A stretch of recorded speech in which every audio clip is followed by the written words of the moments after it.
Bonjour et bienvenue au MUSEM qui propose en cette nouvelle saison 3 projets, 2 expositions et une installation toutes autour du thème de l'amitié. Alors on va commencer avec l'exposition Amitié, créativité collective qui propose des œuvres qui ont été créées par un duo d'artistes ou un élan de groupe. Par exemple, ce sont des œuvres qui ont été créées de manière spontanée. Le but, c'est à chaque fois de laisser de côté le jeu au profit du nous et vous verrez que derrière le processus de création, il y a souvent de très belles histoires. Bonjour Blandine Chavannes. Bonjour. Vous êtes la commissaire de cette exposition, co-commissaire à l'initiation d'Amitié, créativité collective. Et je vous retrouve devant l'album Zutik. C'est un célèbre album créé par des poètes révolutionnaires. Est-ce que vous pouvez nous raconter un peu l'histoire derrière? En 2 mots, c'est un objet extrêmement important qui est créé juste après la Commune de Paris. Moment un peu triste pour certains révolutionnaires tout de même. Et ils vont se retrouver à l'Hôtel des Étrangers, parmi les plus grands poètes de l'époque. Et ils vont créer cet objet où tout n'est pas signé. Ils vont tous faire un poème à 2, à 3, à 4 parfois. Et donc il y a un des plus beaux poèmes dans cet album qui est dû, et ça c'est absolument sûr, c'est co-signé Rimbaud-Verlaine. C'était à la fois un grand moment révolutionnaire très important, et puis c'est un moment où, quelquefois quand tout va mal ou tout va bien, on se met à plusieurs et on fait une chose assez formidable. Et pour nous, amitié, parce que vraiment nous sommes 2, avec Jean-Jacques, il y a une phrase de base, 1 + 1 n'égale pas 2 mais 3. Et chaque fois, on crée quelque chose qui est un peu incroyable. Et c'est comme ça que l'album Zutik est né. Voilà. C'est un parfait exemple en effet de création collective. Alors dans cette exposition, on va en découvrir une centaine d'œuvres et en tout genre, des poèmes, des peintures, des films, de la musique également. Est-ce que vous avez peut-être 2-3 œuvres emblématiques à nous donner? Alors il faut commencer par les cadavres exquis. Oui. Parce que dans les œuvres collectives, nous comptons aussi les anonymes. C'est extrêmement important pour les artistes de ne pas être qu'entre eux. Et quand il y a des gens extérieurs qui peuvent participer à certaines œuvres, c'est important. C'est le cas des cadavres exquis. Alors qu'on connaît, parce que c'est un jeu qui même aujourd'hui est devenu culte au final, ça c'est fou. Oui, on fait même ça en maternelle. Tout à fait. Non, mais c'est assez important pour montrer justement qu'à plusieurs, on fait mieux. Les surréalistes, de temps en temps, ils faisaient ça sur un coin de table, et puis il y avait le voisin d'à côté qui commençait à regarder, on le tirait par la manche, on disait « tu veux continuer avec nous ?» Et ce qui fait qu'on a un certain nombre de cadavres exquis où on connaît 2, 3, 4 participants, mais pas tous. Ces cadavres exquis à Marseille, ils sont très célèbres. Une partie de ces cadavres exquis, d'ailleurs, viennent du musée Cantini. Donc, ça semblait pour nous très important. C'est une pratique qui perdure, puisque nous avons réuni au-dessus un cadavre exquis assez récent, qui est dû à Favier, Combas, Ibert, qui a été fait à Saint-Étienne au moment de la Coupe du Monde de football. Et qu'est-ce que le football si ce n'est pas un jeu collectif? Donc, voilà. Et puis, vous aviez un faux cadavre exquis. Ah, alors, expliquez-nous. C'est un tableau portugais qui porte le nom de cadavre exquis, qui a été fait par 5 artistes portugais au moment où il se créait un tout petit groupe surréaliste qui a tout de suite disparu, mais ils se sont tous vus peindre. C'est pas le principe où on ne voit pas ce que fait celui d'avant. Oui, c'est ça, pour le coup, Tandis que là, tout le monde se voyait. Alors c'est important de le préciser, c'est la première fois qu'il y a une exposition, en tout cas de cette envergure, où il n'y a que des œuvres qui ont été conçues par un duo ou un collectif entier d'artistes. Comment est venue cette idée? Pourquoi avoir voulu les mettre en avant? Alors voilà, plus de 30 ans que Jean-Jacques Lebel travaille sur ce sujet, parce qu'il a fait, lui, un grand tableau. Le point de départ, en fait, de cette exposition, c'est ce grand tableau qui a été créé en Italie, en pleine guerre d'Algérie, à un moment où il y a un drame absolument terrible. Djamel Boupacha va être violé par l'armée française.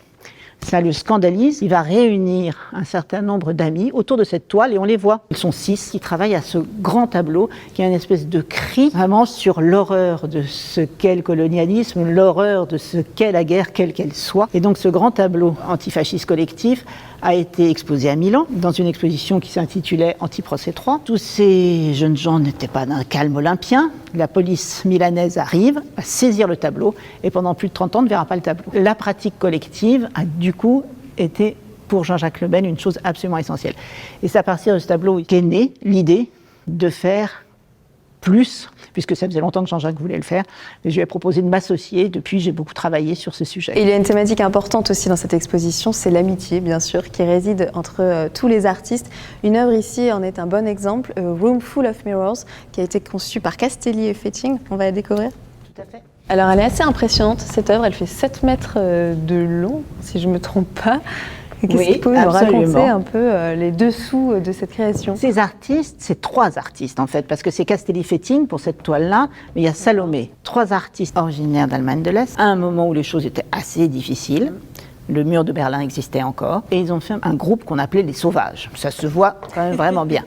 Et ces Sauvages ont fait 7 ou 8 toiles ensemble, qui ont été exposées il y a très longtemps au CAPC de Bordeaux. On avait une ambiance incroyable d'énergie à travers toutes ces toiles, qu'on voit très bien dans une vidéo. On les voit jouer aux Indiens, enfin bon, ils ont passé l'âge théoriquement, mais non, ils ont encore cette violence en eux qu'ils transforment en jeu. Et puis, la vie passant, ils se sont disputés. Heureusement, chacun mène sa propre carrière, mais ce ne sont plus vraiment des amis. Mais l'amitié, c'est aussi ça. Parfois, ça casse, parfois, au contraire, c'est des amitiés à vie. J'ai l'impression ici sont le témoignage d'amitié qui se sont brisés aussi un peu après. C'est l'explosion aussi. C'est très variable. Vous parlerez tout à l'heure d'une amitié absolument formidable entre Beuys et Peck, où derrière moi je vois une œuvre de Jett et d'Heitzy qui ont été des copains jusqu'à la fin. Je pense que cette toile est un des moments importants d'exposition. Alors l'amitié transcende tout, même les générations. On a un bon exemple derrière nous. Entre les artistes Lavie et Toroni, qui sont de 2 générations totalement différentes, et pourtant ils ont créé quelque chose ensemble. Parfois, une œuvre collective peut être initiée par quelqu'un qui est extérieur à l'amitié. Ils se connaissaient, parce que ces 2 artistes étaient dans la même galerie, qui était la galerie Broglie. Toroni, avec son empreinte de pinceau numéro 7, quant à Lavie, ne fait pas toujours de la peinture, loin de là. Sa touche Van Gogh, il l'utilise toujours. Et justement, il y a une espèce de clin d'œil entre la touche Van Gogh de Lavie et l'empreinte de pinceau de Toroni. Et c'est Jean Broglie qui, les ayant tous les 2 côte à côte, leur dit « Pourquoi vous ne me feriez pas une œuvre ?» qui a proposé ce format. Les artistes se sont partagés très équitablement le support et ça donne une œuvre qui, je crois, montre aussi d'autres choses que la simple amitié. C'est aussi des affinités électives, des choix importants au niveau esthétique et au niveau du travail artistique. Alors il y a une autre œuvre qui met en lien aussi 2 artistes de mouvements un peu différents, Beuys et Peck. C'est une œuvre assez impressionnante puisqu'elle est composée de 22 éléments. Ça a été très long à monter, nous y avons assisté. Regardez.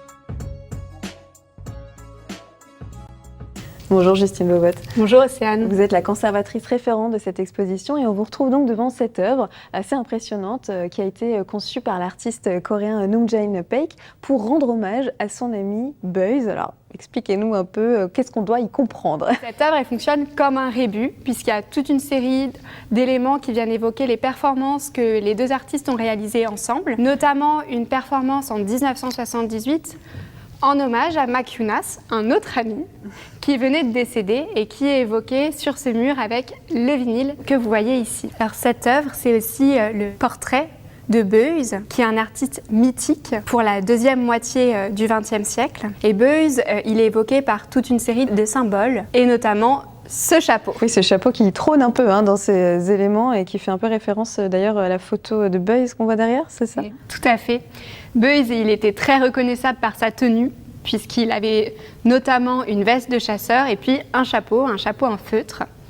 Et à la mort de Beuys, Paik, il est venu mouler ce chapeau en ciment. Et d'une certaine manière, ce chapeau, c'est une relique qui vient suggérer la présence de Beuys dans l'exposition. Donc c'est une œuvre hommage, on l'a compris. Alors j'aimerais bien qu'on aille vers une autre œuvre très symbolique dans cette exposition, L'œil cacodylate de Picabia, qui témoigne, comme beaucoup d'œuvres ici, d'une création liée à un événement singulier, spontanée, est-ce qu'on peut dire ça? En tout cas, c'est le cas de celle-ci. Alors, on est en 1921. Picabia, c'est un artiste dada et à ce moment-là, il est malade. Il a un zona ophtalmique.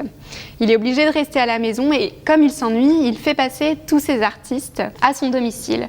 Puis, il prend une toile, il dessine un œil, il nomme l'œuvre, d'après notamment le médicament qu'il est obligé de prendre, qui est le cacodylate de soude.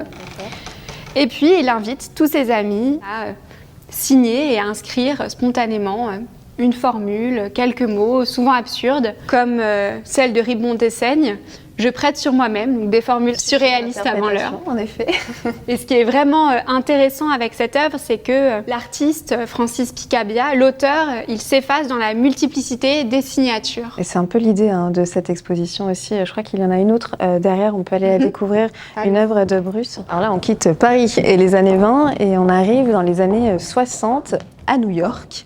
Tout à fait. On arrive à l'hôtel Chelsea, qui est un endroit mythique pour la création dans les années 60. On voit des artistes de tous les pays et vous avez notamment Marc Bruce et sa femme, Denise, qui font encore une fois une œuvre collective, une sorte de jeu. Marc Bruce, qui travaille à ce moment-là sur du bois récupéré, réalise 2 caissons que vous voyez ici. Au dos du caisson, il signe.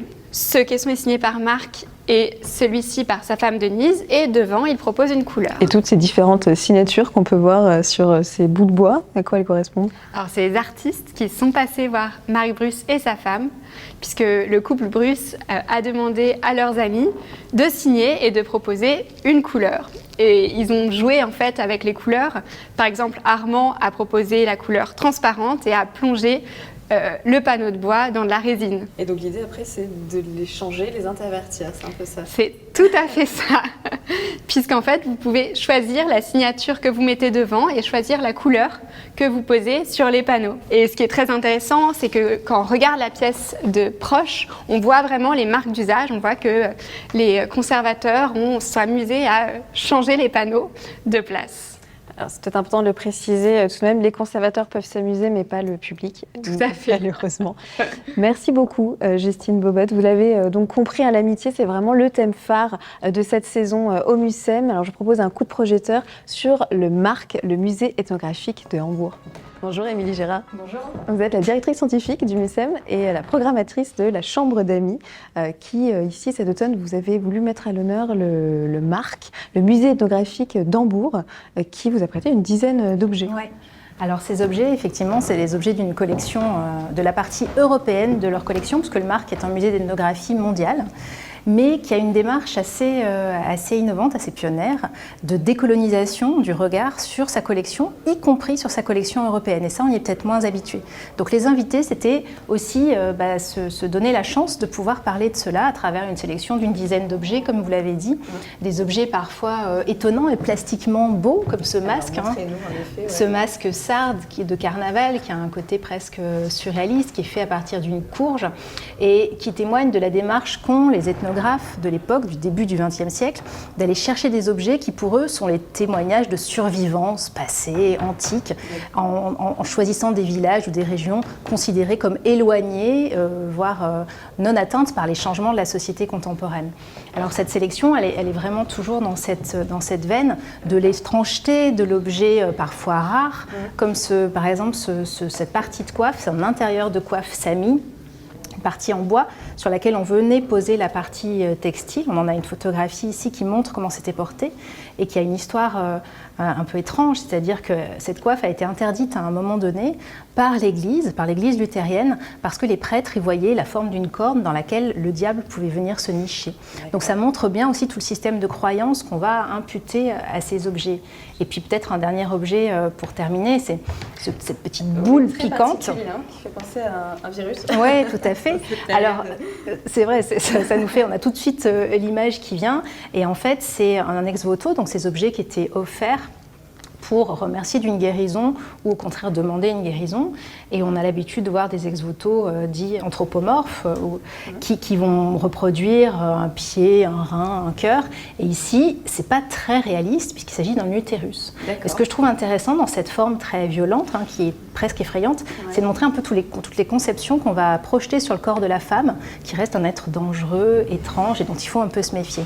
Et cette composition, cette vitrine et tous les objets qui ont été choisis montrent bien la démarche du musée de déconstruction du regard sur les méthodes de collecte et les raisons de collecte des objets au XXe siècle, y compris en Europe. Une thématique en effet importante aujourd'hui. Alors cette émission parle beaucoup d'amitié et c'est vrai que le MARC, le Mucem sont deux musées amis européens. Quel est le lien Alors on est des musées cousins, nos collections se répondent vraiment, même histoire, même chronologie de leur constitution.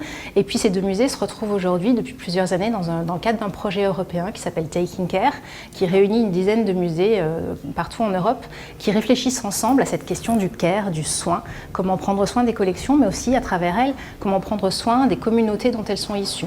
Et donc ce projet, il donne lieu à des rencontres régulières, à des projets de publication, d'exposition en commun, et on arrive à la fin du projet. Et cette chambre d'amis, c'était une jolie occasion aussi d'en parler et de montrer comment le MUCEM est impliqué dans des réseaux internationaux. Merci beaucoup. Merci. La chambre d'amis donc à découvrir à la sortie de l'exposition Amitié, créativité collective. Tout à fait.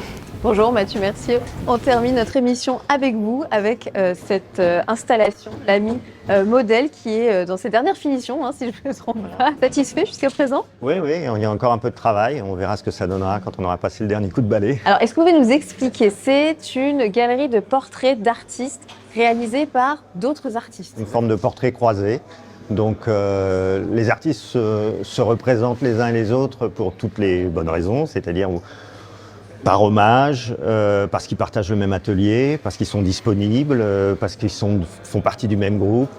Voilà, donc en fait j'ai eu cette idée d'un moment donné de créer au sein du MUCEM cette exposition qui m'a été commandée, puisque c'est une thématique un peu générale autour de l'amitié, rassembler les artistes au-delà de tout ce qui peut les séparer, c'est-à-dire leur conception de l'art, mais là simplement par la représentation des uns et des autres était une manière de les fédérer. En fait. Ça me permet aussi de jouer outre mesure des styles, des techniques, donc il y a de tout, il y a la peinture à l'huile, la peinture acrylique, des choses plus ou moins figuratives, plus ou moins réalistes, la photographie. Grosso modo, il y a, je dirais, à peu près 50 ans de représentation d'artistes. Voilà.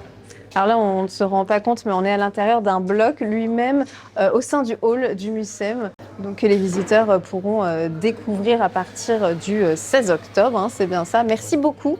Venez donc découvrir Amitié, création collective, la chambre d'amis et cette installation éphémère à partir du 16 octobre prochain. À bientôt.